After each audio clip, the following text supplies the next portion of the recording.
Okay. Hi there, folks. I'd just like to say thanks very much for getting yourselves up 5 minutes early this morning to come and hear me rambling on. I know just what it's like to have to get up early, but I promise you I'm not going to keep you for long today, and there's also a sweet treat for you along the way.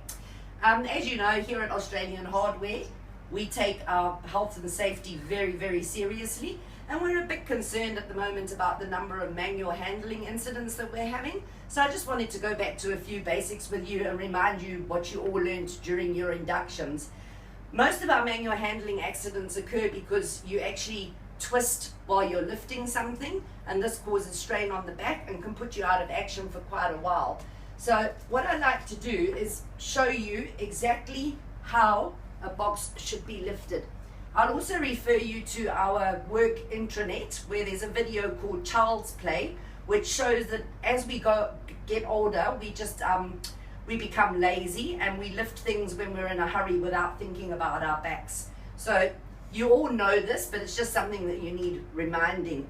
So when you approach the object that you're going to pick up, make sure your legs are slightly apart, and you actually need to bend at the knees, pick it up and straighten. Okay, you all got that? Yes. All right. Now, the thing about damaging your back, I'm going to demonstrate in this way. So I'm going to give you each 2 biscuits and a marshmallow. If you just hold the marshmallow between the 2 biscuits without squashing it.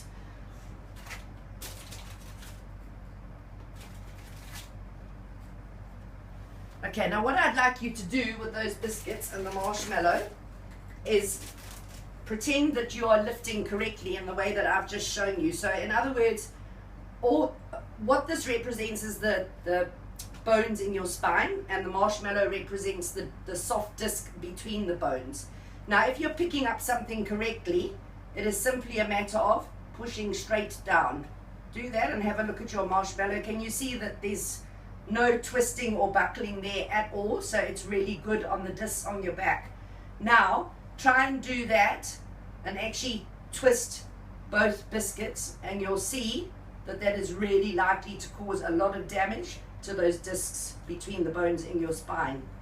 Okay, does that sort of get the message across clearly? Yeah. All right, so our main concern, you can eat that, by the way. Our main concern is that if you do twist when you're lifting something heavy, you're obviously likely to hurt yourself, and if you do, you're also likely to drop whatever it is that you're trying to lift, and thus you endanger yourself and anybody who happens to be close by, especially in our industry where a lot of the things that we pick up are big and bulky.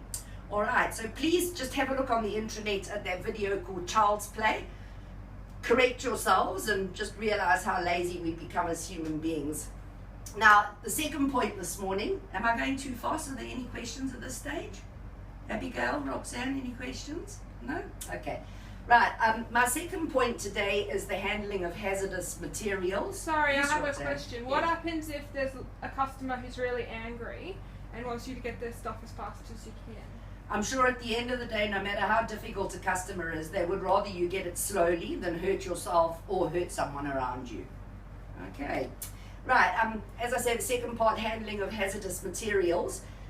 There are 11 golden rules, which I will hand out to all of you afterwards. I won't go through all of them now. Just basically, you need to follow all established procedures. You were all taught the procedures during inductions. Don't deviate from them. These chemicals are really, really dangerous. You need to obviously be cautious and really careful when you're handling these materials, and always use your PPE, your personal protective equipment. So in some cases you'll have gloves, masks, whatever. You must make sure that you use these. Also make sure that all your containers are correctly labeled, and read the labels and the material data sheets, which you'll find in your departments.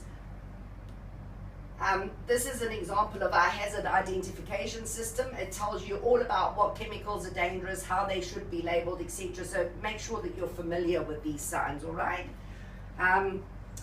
Use these hazardous chemicals only for what they're intended. In other words, don't take sanitizer to clean the toilet. That might not be what it was intended for, okay? Never eat or drink when you're handling these materials, obviously, because if you get something on your hand and onto your food, you could well do yourself a very serious damage. And also make sure that those materials are all stored correctly. Don't just leave them lying around on the department floor or on benches. They must be stored in the correct places. And keep your work area clean at all times. Don't forget too that you also need to learn about emergency procedures when it comes to chemicals. If there is a spill or an accident, you need to know what to do, and you need to be able to act really, really quickly. Now, this is a little graphic, but I thought I would just show you an example of what acid can do to people's faces. All right? It does make you feel sick, and who would want to live the rest of their lives like that? I know I certainly wouldn't. Okay, I think that's about it. Next week, Holden Greenwright, our CEO, will be out, and he'll actually be talking to you all individually, and he'll be signing off your SWPs, which are your safe work practices. So please, within the next week, make sure that you know all that you need to know about manual handling and about the hazardous materials. Once again, I'd like to just say thanks very much for coming in this morning, 5 minutes early. And just bear in mind that your safety is paramount, but you also need to consider those around you. Thanks, folks. Have a great day. Thank you.